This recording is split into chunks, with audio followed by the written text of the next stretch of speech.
Good morning. There's people still coming in, so we're just going to give it a couple more minutes before we get started.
Good morning. If we could have everyone please sign in using Mentimeter.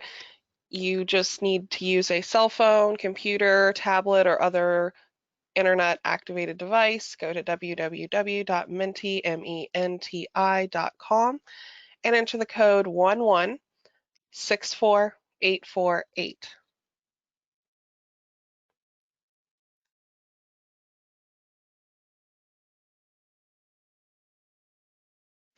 All right. Well, welcome everyone to the Governing Board and Advisory Committee Member Orientation. I'm Georgiana Gillette, and I have the pleasure of serving as the Executive Director of the Space Coast TPO.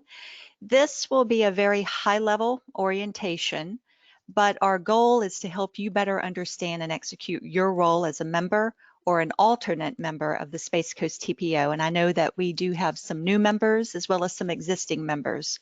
So thank you for being a part of this orientation. We wanted to let you know that we are recording this session and we will be posting it on our website so that other members have the ability to listen as well. Next slide. So today's topics, Sarah will be going over some GoToWebinar housekeeping and best practices.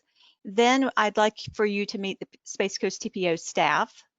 Also, we'd like to talk about who is the Space Coast TPO? What does transportation planning involve? What are the Space Coast TPO resources? And then we'll talk about projects and funding. We'll discuss some of our accomplishments and what we have to look forward to as we move throughout the year. And then, of course, most importantly, we want to talk about member roles and how you can get involved. And then questions can be asked at any time as we move through the presentation. Next slide. Great. Good morning. I'm Sarah Crom, the Senior Transportation Planner. Just to briefly go over some housekeeping items. This session is being recorded, as Georgiana mentioned. Also, if you're unfamiliar with the GoTo platform, here's some just quick tips and tricks. First thing is that you can mute and unmute yourself using the little microphone. There's a chat box as well as also a question box that can be used. And then you can also raise your hand if you'd like to be acknowledged. Another item is that in your handouts section on your control panel, there is a member orientation booklet. So if you have not previously looked at that, it would be, it's a really nice guide that kind of this follows along this format that we'll be going through today. Before we move forward, sorry, Oh. this is Laura. I would just, we do have hands raised already, so there might be some technology questions. So I would like to acknowledge those who have their hand raised to see if there's anything that we need to do before we get started. Okay. The first one is Arlen DeBlau. I have you unmuted. You need to unmute yourself to ask your question. Okay, I am trying to get in for the last 5 minutes, but I can't seem to get through this to record my name that I'm there. But do you have me, or do you show me as present? Yes, we have you listed as an attendee, so we will mark you as present. Thank you very much. All right, thank you. Next, we have Lorraine Koss. You are now unmuted. Oh, I don't know who else is muted. Please unmute yourself and you may ask your question.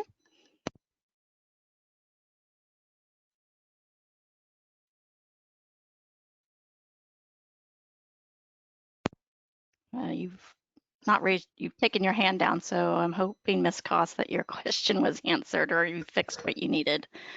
Arlen, was there anything else that you needed? You're still self-muted with your hands raised. Where is the handout located? I see some of the questions coming in. Over on the right-hand side, you should have a panel, and there should be a tab that says handouts. If you click on the little arrow, it should pull it down, and there should be the orientation handout available for you to download.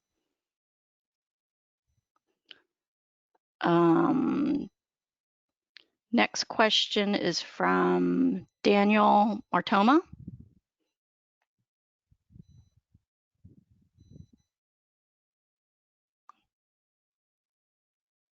Did you? Okay. I think that has hit the question about the handouts. That is all I have for now. Sorry for the interruption. No, thank you, Laura, for taking care of those. All right, so yep, as Laura said, once again, this is where, if you're looking at the screen, if you look at the control panel and you go down, there should be a section called handouts. All right, so we will be using Mentimeter to engage you, as well as also learn more about our members as we go through. So we would like to take the opportunity to ask you a couple questions before we get started. So I'm going to turn over to Mentimeter. And so just as a practice one, just to get us going and making sure everyone has Mentimeter set up, our first question is, which cartoon transportation would you choose to use if you could? So would you use the Mystery Machine, the Flintstone car, the Jetsons Flying Saucer, or the Magic School Bus, if you could? We'll just give that a few moments just to make sure that anyone who plans on participating with Mentimeter gets set up. Once again, cell phone, tablet, iPad, computer, anything with internet access you can use to access Menti.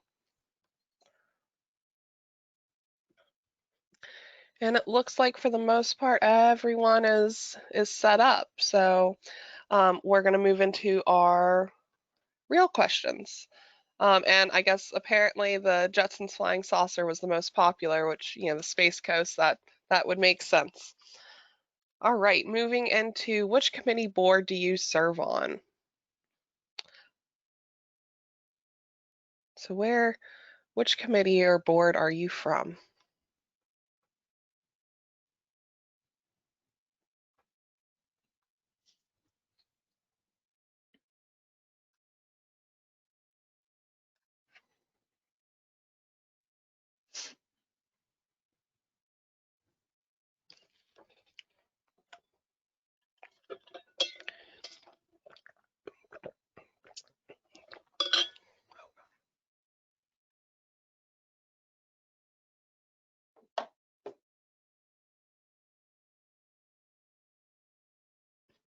All right, so it looks like the majority of the individuals attending today are from our Technical and Citizen Advisory Committee, but of course, welcome to everybody. Next question, what transportation modes have you used in Brevard in the last 30 days? You can choose multiple ones, so if you've used your personal vehicle as well as also biking or taking the bus and use your personal vehicle, and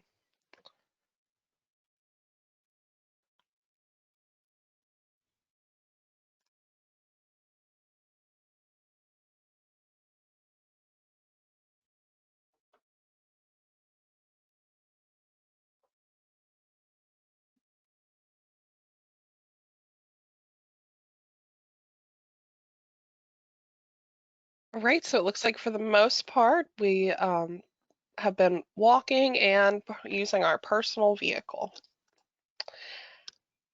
And then our last question for now is, how familiar are you with the functions and activities of the Space Coast TPO? Are you very confident, confident, somewhat confident, not confident, or what's the TPO?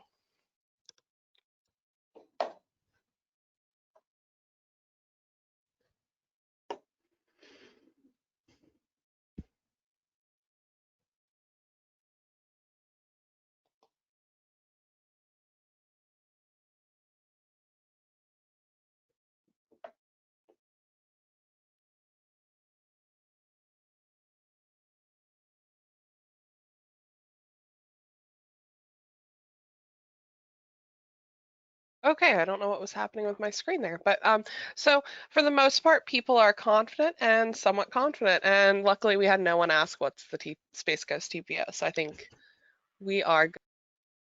So with that, I am going to turn it back over to Georgiana. Well, thank you, Sarah. So at this time, we're going to get started and dive into the orientation, but I would like for staff to turn on their webcams and for everyone to just quickly introduce themselves. So Sarah, if you could go to the next slide. Okay, so we have 9 staff members with a combined 80 years of Space Coast TPO experience. And of course, I'm Georgiana Gillette, and it is a pleasure to serve as your executive director. And so I'm going to let everyone introduce themselves and talk about what their role is at the TPO. Good morning and welcome to everybody in attendance today. I am Laura Carter, the Assistant Director, and I handle much of the administrative operations of the TPO. I work on strategic planning and I do assist with many of the planning studies that the TPO conducts. Good morning, everyone. My name is Stephen Bostel. I'm the Transportation Program Manager. I have the privilege of working on planning for transportation systems management and operations, which include intelligent transportation systems, our long-range transportation plan, and also coordinating with our port, airport, and spaceport here in Brevard.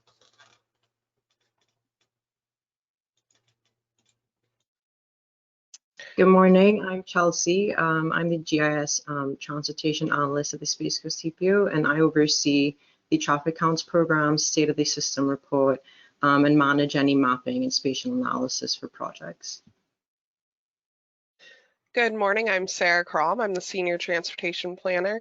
I manage much of our planning studies and our bicycle pedestrian master plan, our resiliency planning activities, as well as also our list of project priorities and coordination with SCAT and many of the municipalities.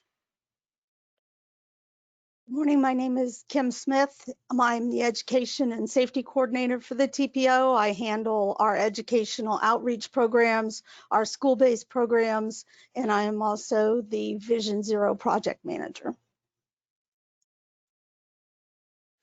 Good morning. My name is Jana Taylor, and I am the Finance and Contracts Manager, managing all the incoming and outgoing contracts and invoicing for the TPO. Good morning, I'm Lisa Hickman and I am the office specialist, and I also serve as the clerk to the board and committees. And good morning, I am Abby Hemingway and I'm the Public Involvement Officer and also the Title VI Coordinator for the Space Coast TPO. I handle our public outreach and engagement activities, and I oversee our communication channels, which include social media and our website. Very good. Well, thank you, everyone. I got to tell you, I'm so blessed to have such amazing and talented staff here at the TPO. So I think at this point, we'll turn off our webcams and let's dive into the orientation. All right, so Brevard County demographics. This is a snapshot of what makes up Brevard from a demographic standpoint. Our current population is over 596,000, and the average travel time to work is 25.4 minutes. Next slide. So we are a transportation planning organization, or TPO. However, you may hear me say MPO, Metropolitan Planning Organization. They are interchangeable and they mean the same thing. We use Space Coast TPO to express that we are on the Space Coast and we do something with transportation. Next slide. So we're organized by an interlocal agreement between Brevard County local governments, Port Canaveral, and the Florida Department of Transportation. We are an independent organization, but we do contract with the Board of County Commissioners for administrative support and benefits. Next slide. Our mission statement: to develop and foster realization of regional multimodal transportation projects and programs that improve the quality of life for Brevard residents, businesses, and visitors. Quality, commitment, and integrity are the foundation for our success. Next slide. So why does Brevard have a TPO? We are a creature of federal law. Most of the language concerning authority and responsibility is in 23 United States Code 134. Under federal law, urbanized areas over 50,000 people must be part of the MPO to oversee transportation planning. This is defined by the U.S. Census and population density. Metropolitan areas with populations in excess of 200,000 receive the designation of a Transportation Management Area, or TMA. Because we are a TMA, we receive additional funding and we have additional responsibilities. We receive additional federal funding for transportation projects and we call them SU funds. Because of this additional responsibility, we are required to have federal certification as well as state certification to determine if we are doing what we're supposed to be doing. We are also required to think about all modes, not just surface transportation. They also funded the planning activities for MPOs. They took a percentage off the top and dedicated that money for MPOs to do planning, to plan the transportation system. And these are called PL funds. These are MPO funds. And that is how we are funded today. The TPO Governing Board has direct authority for TPO plans and programs required to keep transportation funds moving. Next slide. So who establishes the MPO and really brings it into existence? The governor approves the membership plan based on the latest census. So we are also in state law. Florida statute, chapter 339175, describes our responsibilities very clearly. Next slide. So we are operating under our most recent federal authorization passed December 2015, the Fixing America's Surface Transportation Act, or FAST Act. That provided 5 years of funding certainty for transportation. It was extended last year and currently expires September 30th of this year, 2021. There is a policy priority on performance-based planning. We have to quantify the impacts on the investments that we make on the effectiveness of the transportation system. There's an emphasis on freight, the movement of goods on highway and intermodal facilities. It also added 2 new planning factors that we must consider in our planning activities, improving resiliency and reliability of the transportation system, as well as enhancing travel and tourism. Next slide. All right, so that opens up the opens it up for any questions. If this is the first section.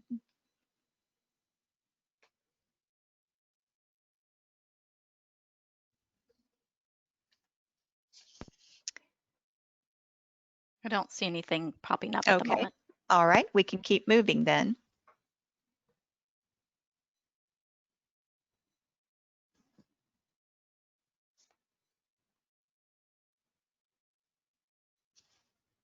All right, so with that, we are going to stop and do 2 Menti questions. So if you have not set up your Menti yet, once again, cell phone, tablet, laptop, computer, whatever internet device you'd like to use, go to menti, MENTI.com, using the code 1164848. And our first question is, what year was the Space Coast TPO formed? So a little trivia for this one. Was it 1977, 1982, or 1999?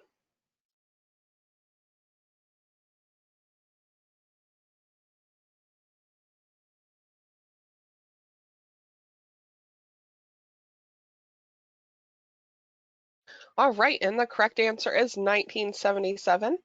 Our second question is, what was the Space Coast TPO previously known as? Were we the Space Coast MPO, the Central Florida TPO, or the Brevard MPO?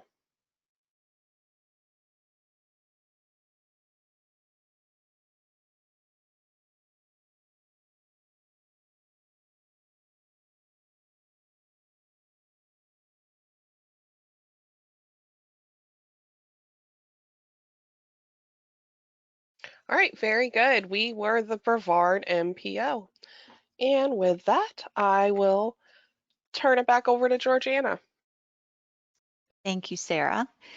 So the next section, what does transportation planning involve? We coordinate and communicate with other modal agencies. That is a very big part of what we do.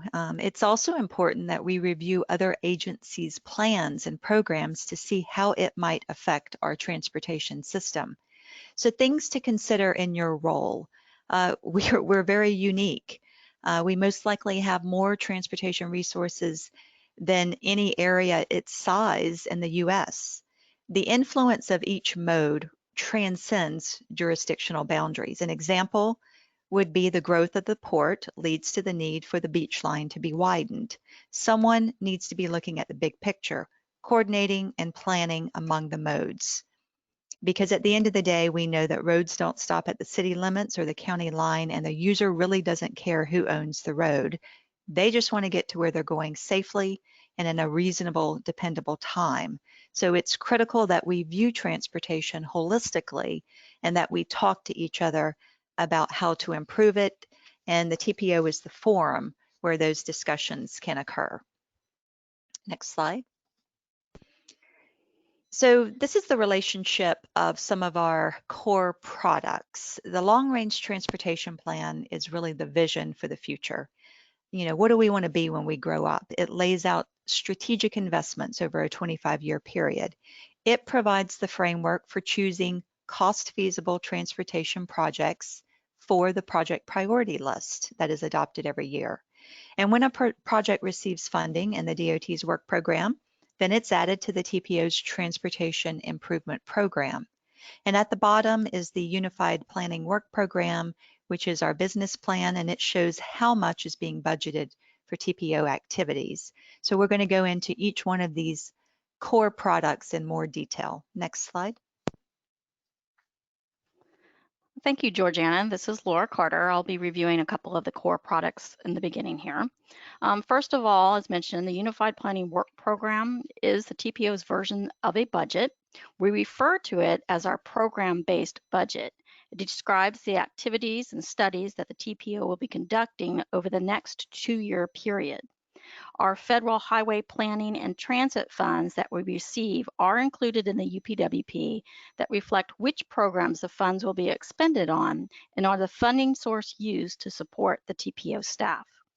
We are currently in the first year of our 2-year UPWP that will run through June 30th of 2022.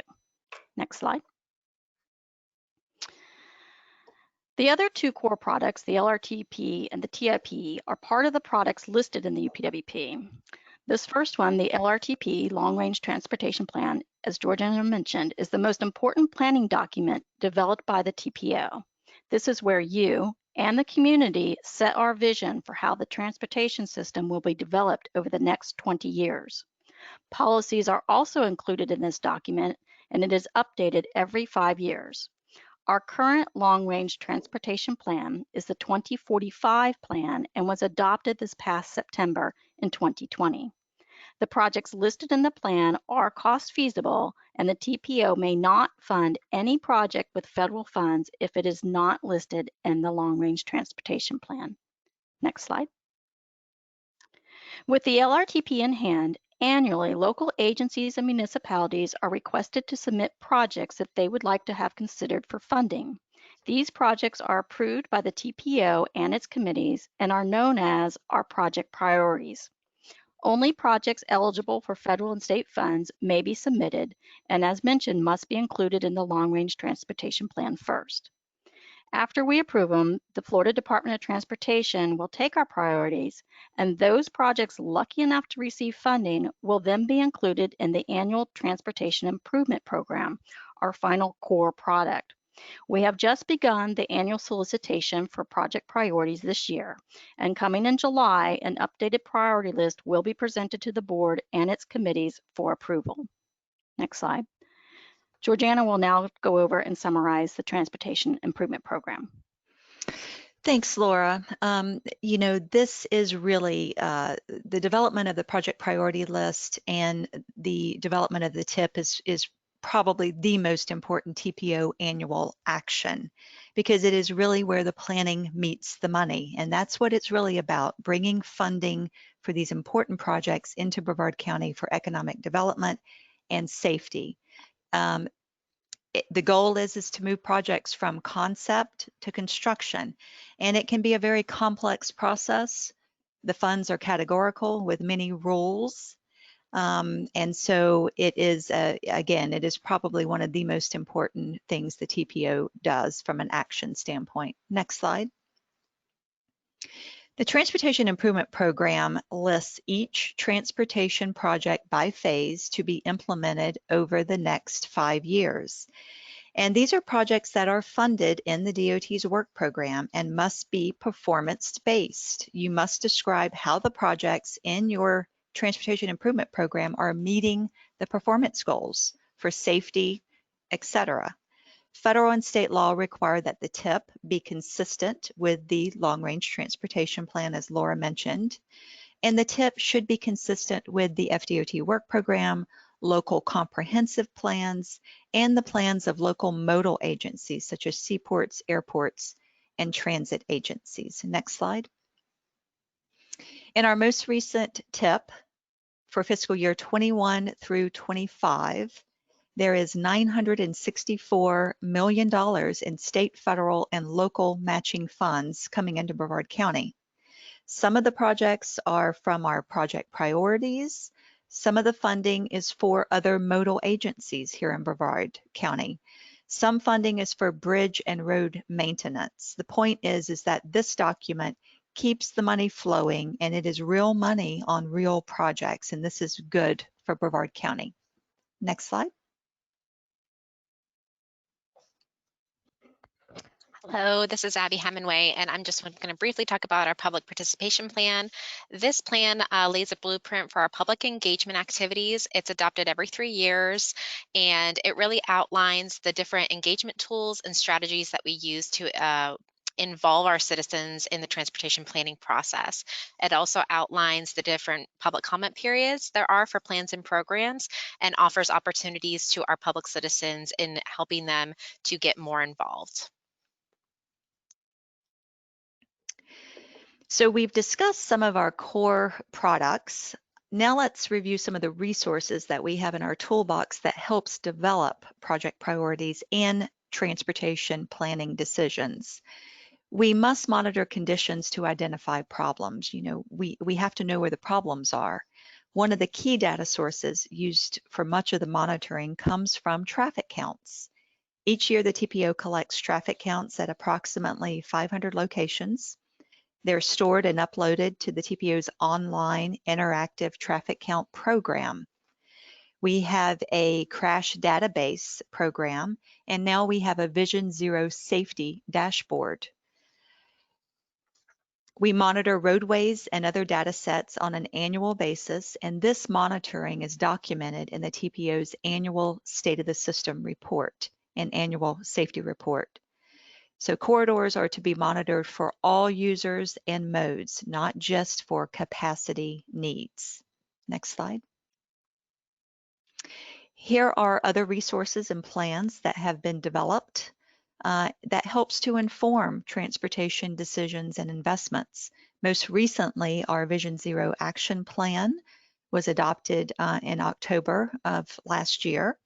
Our future ITS master plan will be coming up this year before the committees and the board.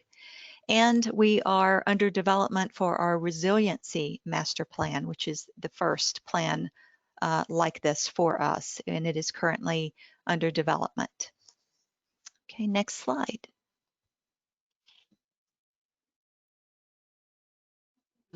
All right, we're going to stop and do a Menti, and then we'll take any questions after the Menti. So, does a project have to be in the long-range transportation plan to receive federal funding? Yes or no?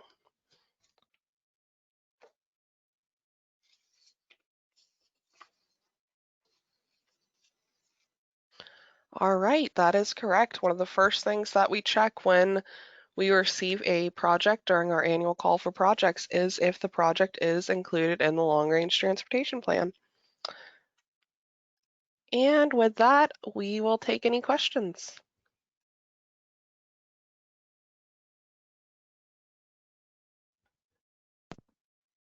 Hi, let me, this is Laura. Let me scroll through there. There's quite a few things coming in that I'm trying to answer. Andrea Young had a question. How were the reports affected in 2020 with fewer people traveling and fewer crashes due to the COVID-19 restrictions?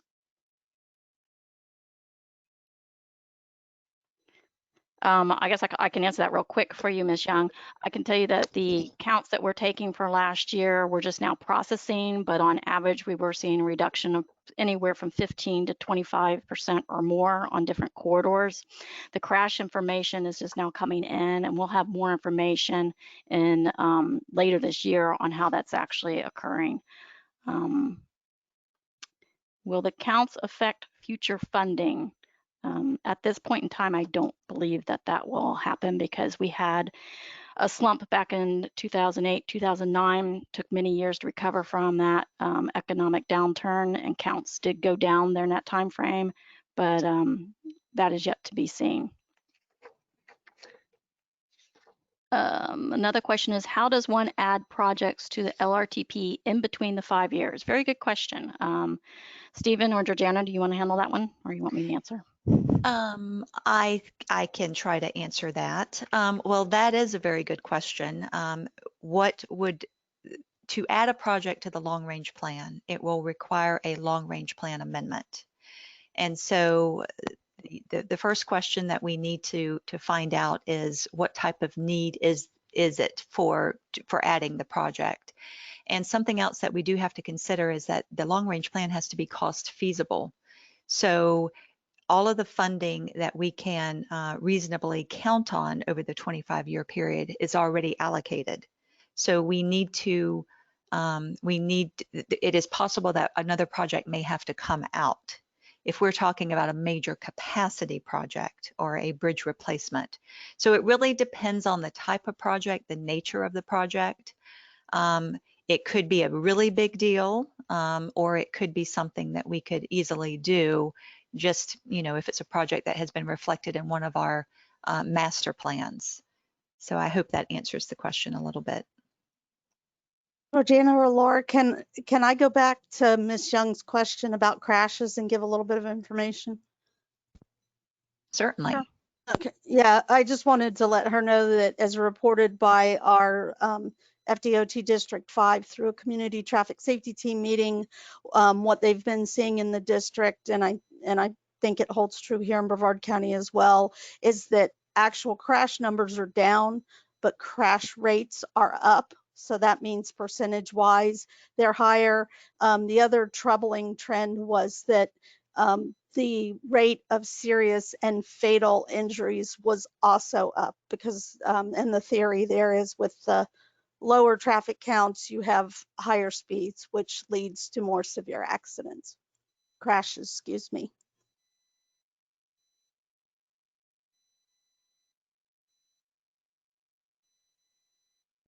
Okay, any more questions, Laura? I'm trying to scroll through them. I see a question from Liz Allward. Good morning, great presentation. Who is doing your resiliency plan? And Liz, this is Sarah. I'm project managing it, and we are utilizing staff from Kittleson.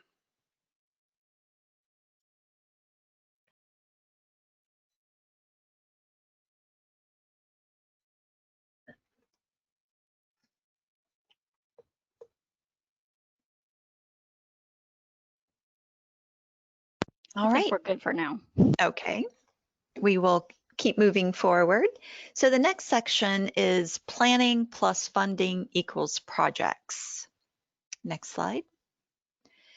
So this can be a very long journey from project inspiration to construction. Getting things done requires one to be both persistent and patient, and it can be very challenging. It could easily take 10 to 15 years for a project to move from conception to construction. Next slide. Here's an example of what I'm talking about. My predecessor, Mr. Bob Comm, had a vision, and that was the St. John's Heritage Parkway. It was identified as a project in cooperation with Brevard County back in the 1990s. And the Parkway really includes a lot of different completed sections, and the sections at the time were very interdependent. But the point is that it took state, federal, local, and I think a few earmarks thrown in for good measure to actually get this accomplished. It was a partnership also with Brevard County, the City of Palm Bay, and the Florida Department of Transportation. So, major projects do not move very quickly. And so you do have to be patient at times. Next slide. These are just a few of our active projects we wanted to mention. In the planning phase, I'll just mention the Minton Road feasibility study that the TPO is conducting in-house for the City of West Melbourne. We have the PD&E phases underway for State Road 524 and Cocoa from Friday Road to Industry. For design, our big project is the NASA Causeway bridge replacements that the Florida Department of Transportation is doing. For right-of-way, we finally have the Ellis Road widening under the right-of-way phase. It is programmed over a 5-year stretch, but we are finally getting to the point where right-of-way acquisition is being purchased. And then for construction, the Malabar Road intersections are under construction at Corey and Weber. So these are the different phases that some of our active projects are underway. Next slide. So now we're going to get into member role. And next slide. Oh, All right. I'm sorry. Yep. Real quick before we get into member role, we just want to get a gauge on your confidence with your role. So how confident are you with your role as a governing board or committee member for the Space Coast TPO? Are you very confident? Are you confident? Are you somewhat confident or not confident at all? I know we have a wide range of number of years of time spent on the TPO attending today.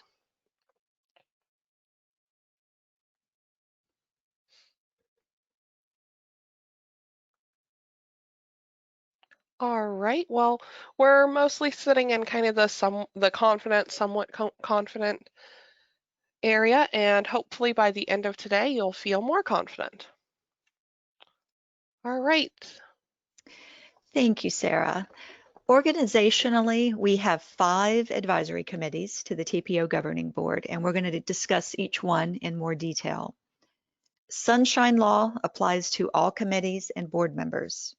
Members cannot go and sit in private to discuss an issue, especially if that item is expected to come up on the agenda for a vote as an action item in the foreseeable future.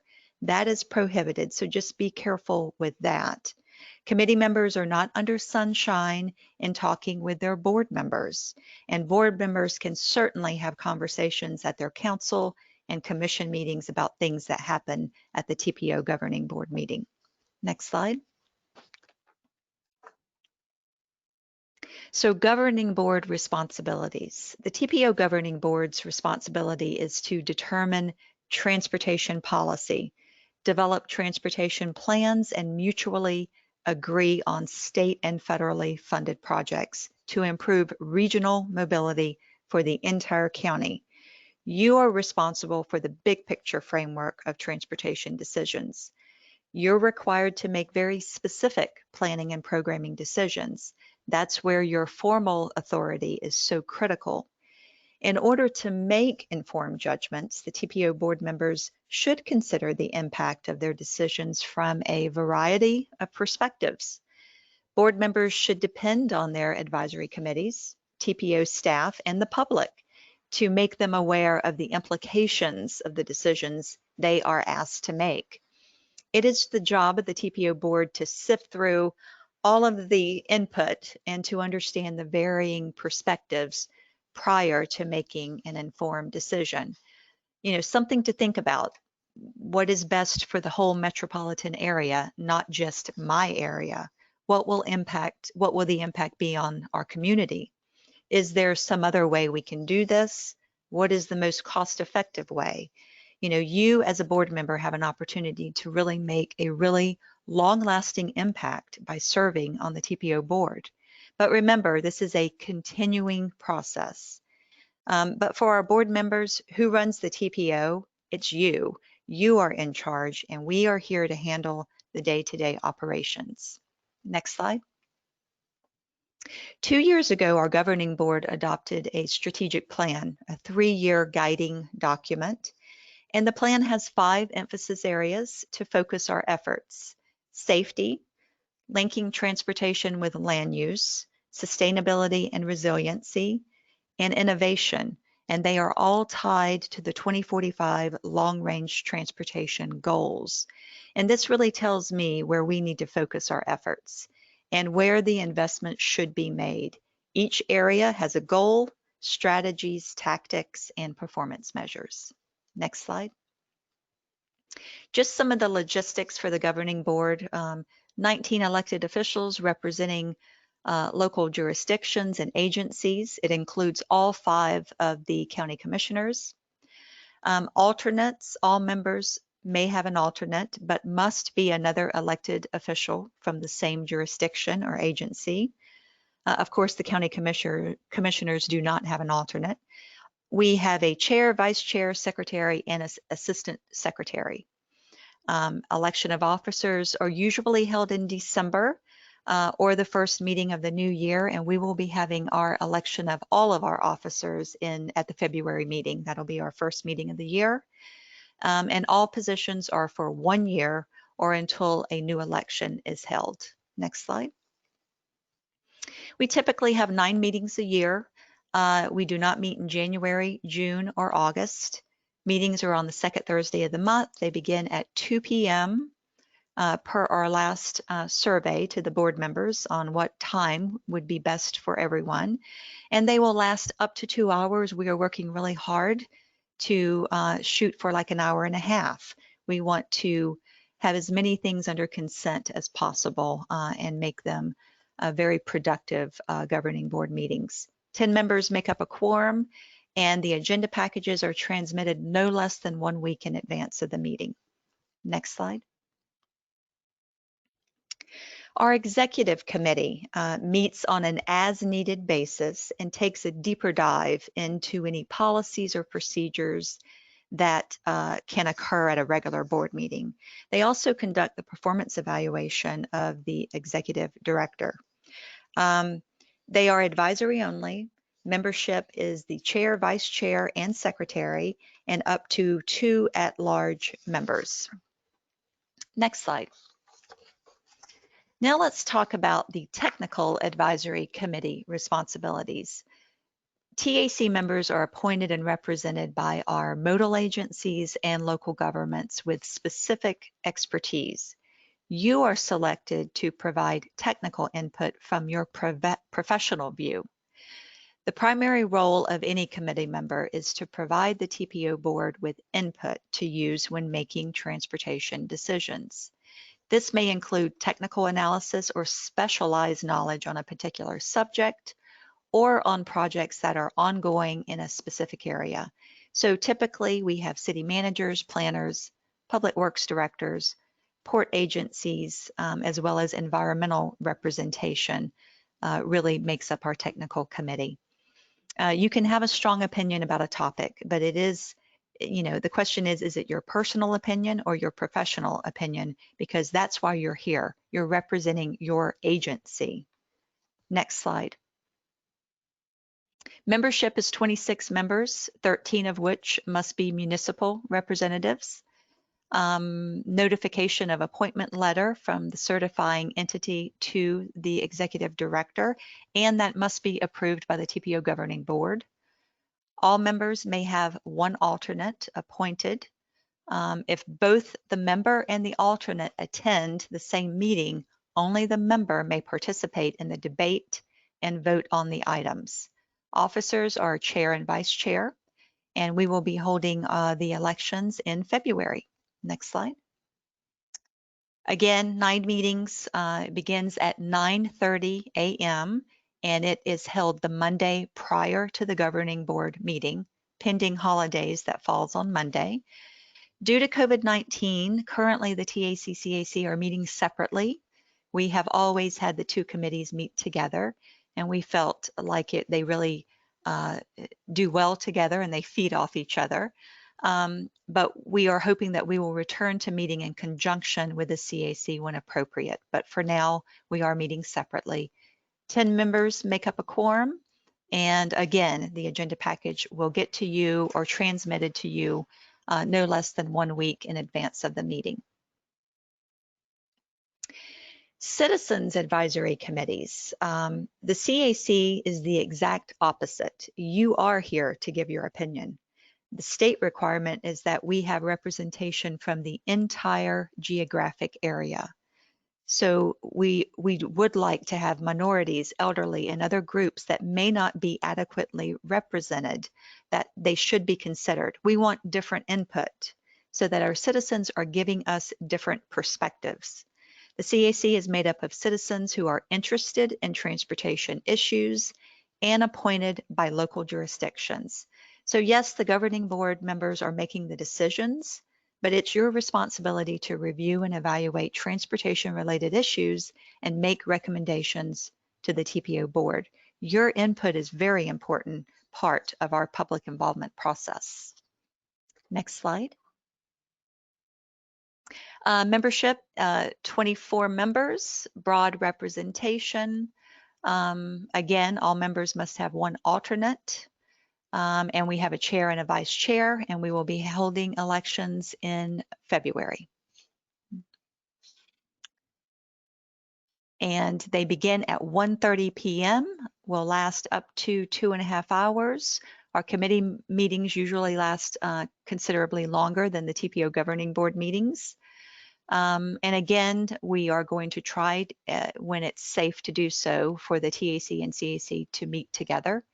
10 members make up a quorum, and you will have your agenda package no less than 1 week in advance of the meeting. The Bicycle, Pedestrian, and Trails Advisory Committee addresses bicycle, pedestrian, and trails planning and recommends policies to the TPO board regarding bike ped projects and transportation alternative projects. So you are the experts in this particular area. Next slide. Membership is open to all interested citizens or representatives of specialized interest groups. So we do have local governments, we have educators, cyclists, hikers, equestrians, nominated by a local group, agency, or by contacting the TPO staff. Members will be endorsed by the TPO governing board. And alternates, those are appointed by a municipality. Municipalities may have alternates. We have a chair and a vice chair, and we will be holding elections for the BPAC. They will be meeting later this month. Next slide. 6 meetings annually, typically the 4th Monday of every other month, begin at 5:30 p.m. and lasts up to 1.5 hours. 7 members make up a quorum, and the packages will be transmitted again no less than 1 week in advance of the meeting. So moving on to our last committee, the Transportation Disadvantaged Local Coordinating Board. The TDLCB, as we like to call it, is an independent board supported by the TPO. The purpose of the TDLCB is to evaluate the service levels, safety, and other issues of transit operations provided by Space Coast Area Transit, serving the elderly, people with disabilities, and other disadvantaged citizens, such as those with low income in Brevard County. Next slide. The membership is established according to the Florida Administrative Code rule listed on the slide. The nominating committee solicits new members. Non-agency members are approved by the TPO governing board. The chair of the TDLCP is appointed by the Space Coast TPO and must be a governing board member. The meetings are bi-monthly and quorum requirements are 6 members. So now let's move to a couple of our regional meetings that we are involved in. We are a member of the Central Florida MPO Alliance. We must also think regionally. Our market is larger than a single entity. We are a member of the Central Florida MPO Alliance with 6 other MPOs, 4.6 million people. We need good regional connectivity for tourism, goods movement, and access to the Orlando facilities. We have a lot of common issues, and meeting together, we have an improved chances for success. And one of our most successful actions was the adoption of a regional priority list, not only for strategic intermodal system projects, but for trail projects. And the #1 priority on that regional list is the widening of Ellis Road. Next slide. The Central Florida MPO Alliance has 3 TPO board members from the Space Coast TPO and 3 alternates. Meetings are held quarterly, and the location is hosted by Metroplan Orlando in downtown Orlando. Next slide. And then the other regional committee that we are a part of is the Metropolitan Planning Organization Advisory Committee. We call it the MPOAC. It's a group that gets together, meets quarterly, 27 MPOs in the state of Florida. It was established by the Florida legislature, and it's really to augment the role of the individual MPOs in the transportation planning process.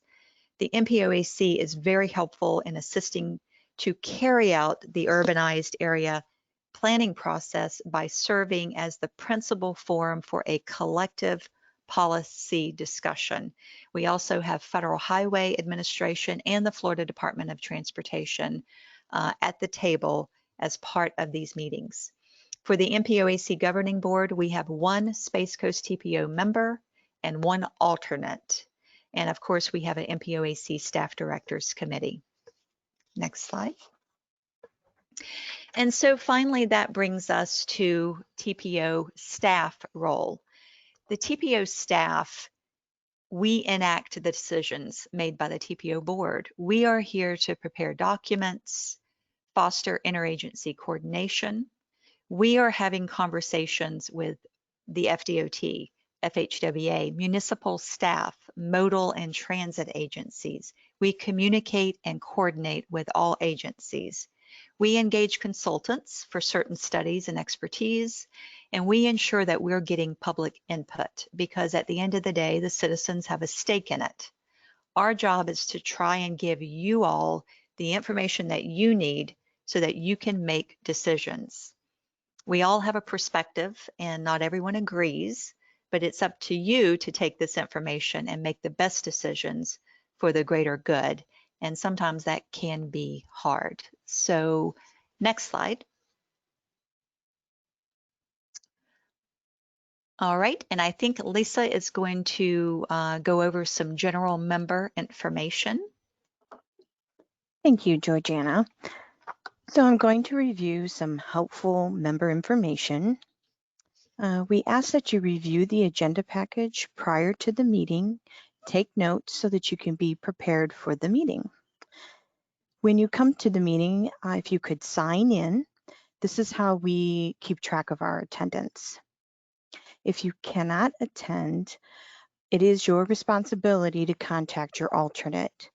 If you need some assistance with that, please feel free to contact me, as well as if you have any changes in your contact information. I get nervous when I can't get a hold of you, so please just give me a call and I can help you with that. Also, you are responsible for reporting back on topics to your appointing authority. Our TPO, TAC, CAC meetings are recorded and some are streamed live. You can find all of this information on our website. Next slide. So here's a snapshot of our agenda page. The format of our meeting is broken up into various categories such as reports, consent agenda, actions, and presentations. The consent items will include as much administrative items as possible.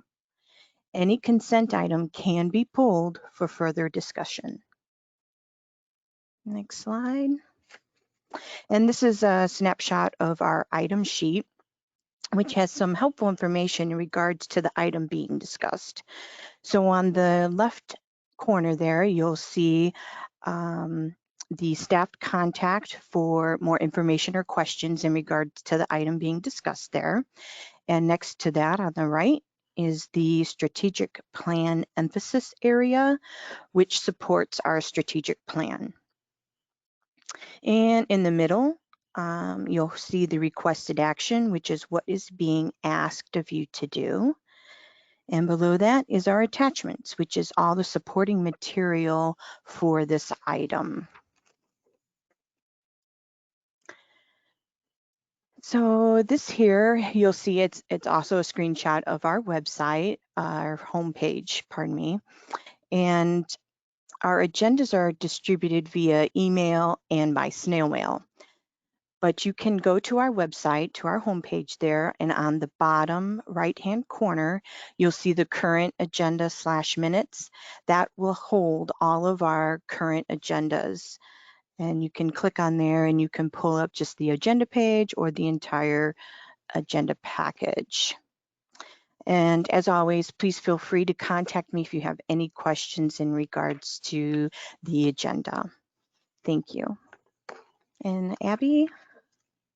Thanks, Lisa. So apart from being prepared in your role, and some of your next steps will include what other ways can you get involved? Because really, apart from making decisions and informing our board, you're really our advocate out in the field and in your own communities. So we want to just take a moment and show you a couple ways that you can get involved. First, if you have not filled out your member profile yet, it is a new way that we are documenting our records. So apart from your contact information, we're asking you a series of questions to keep on file and to help diversify our membership. And then next is to make sure that you be an advocate for us. And what that means is you don't have to go to every event that we do, although it would be appreciated. It also means just making sure that you help us get the message out, whether that is about a program or a plan that's happening. We are very active on our social media outlets as well as on our website. And we'll have a slide in a couple minutes here that will show you the different ways that you can follow us and stay in the know. And then we do, even though we've had COVID happen, we still plan outreach events. We are very mindful right now in keeping those either as a hybrid or a virtual event, but any way that you can help support our initiative and the transportation planning process, it really starts with people on the ground and getting the word out. So we'll show you in a couple minutes our different outlets that you can follow and help us spread the word.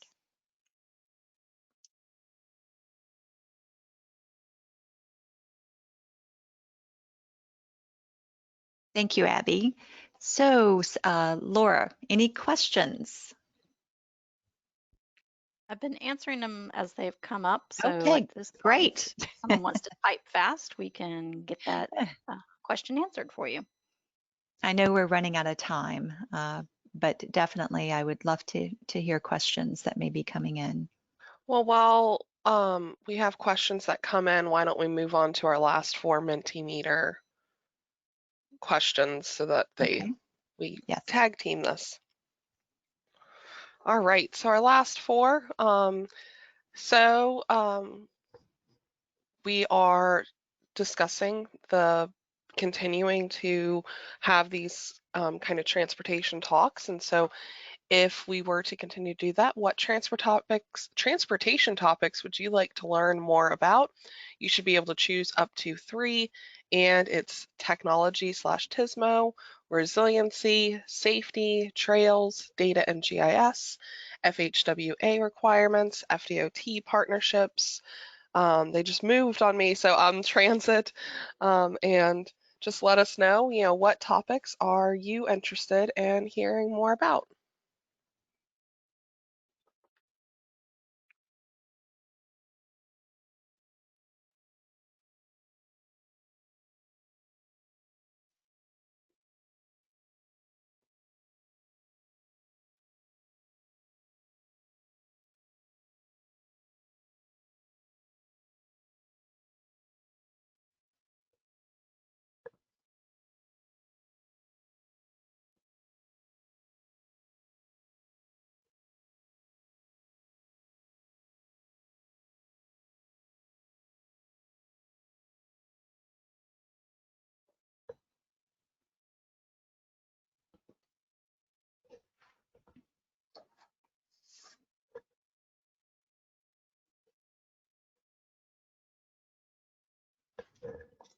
All right, going to our second one, are there other topics of interest that were not listed? So going through that list, was there something that you really are interested in that we did not put there as an option?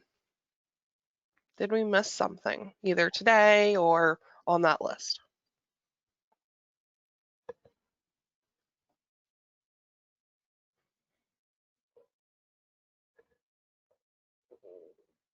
Privatization of transit, that's a very interesting topic. Condensed communities, not yet.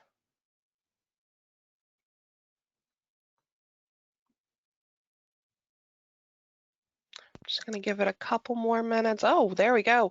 Reducing traffic congestion, reducing travel times, underserved communities. There's one that came in also written in autonomous vehicles. Autonomous vehicles, preserving natural areas. These are all great topics. These are There great we go. topics. Autonomous transportation. Great topics for our future Transportation Thursdays. Yeah. Oh, I was saying transportation talks. I was calling it the wrong thing. I apologize. All right. And then we just are going to, there's a typo. Re-ask 2 of the questions. So how familiar are you with understanding the functions and activities of the Space Coast TPO now after orientation? Oh, and it's doing its weird.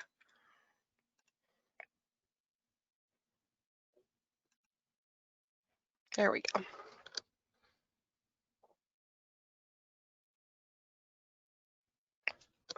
I think we're all very happy to see that we're getting more very confidence and confidence, definitely skewing over to the other side there. And, oh, got a couple more. All right, and then our final question, after orientation, how confident are you with your role as a governing board or committee members for the Space Coast TPO?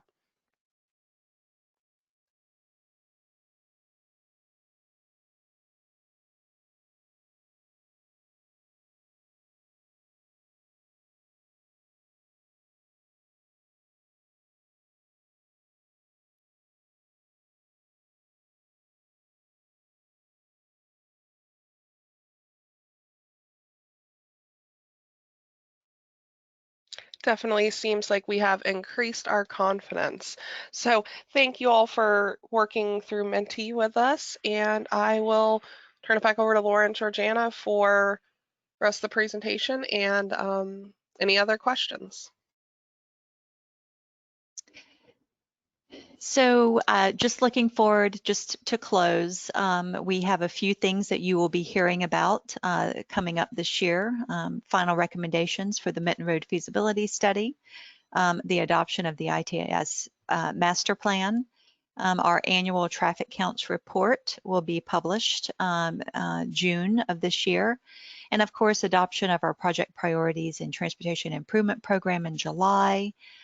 Launching our new Space Coast TPO website design, which we're really excited about, and of course our annual State of the System report. So all of this will be coming before you later this year. Next slide. And Transportation Thursdays, we had the idea that perhaps, you know, we could do 1-hour webinar sessions hosted by TPO staff, you know, perhaps with guest speakers, just to broaden knowledge of certain topics. And it sounds like you guys gave us a lot more things that we could consider. But we are proposing maybe funding sources. You know, that could take a whole hour just to talk about funding, resiliency in Brevard, technology and innovation. You know, what's actually in the ITS master plan, what gadgets are already in use, and what's coming in the future. That is certainly our future. And so we're proposing them April 15th, June 17th, August 26th, November 18th, all on Thursdays.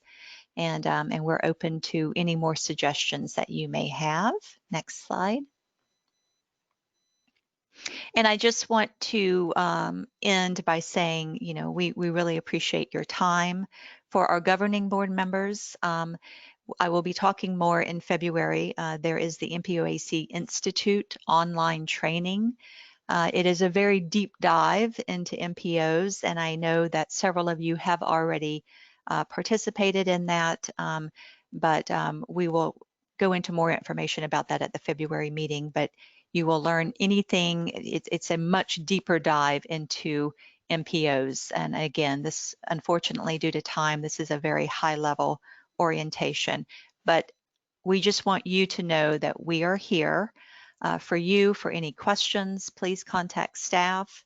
And for the governing board members, I am available for briefings prior to the upcoming board meeting. And call me if you have any questions about agenda items or any questions in general. And with that, are there any other questions, Laura, before we close our orientation? I do not see any specific questions. Okay. Just an appreciation for having remote virtual capabilities and presentation of this. Yes, thank you very much. Thank you for your time. And let us know if you have any additional questions.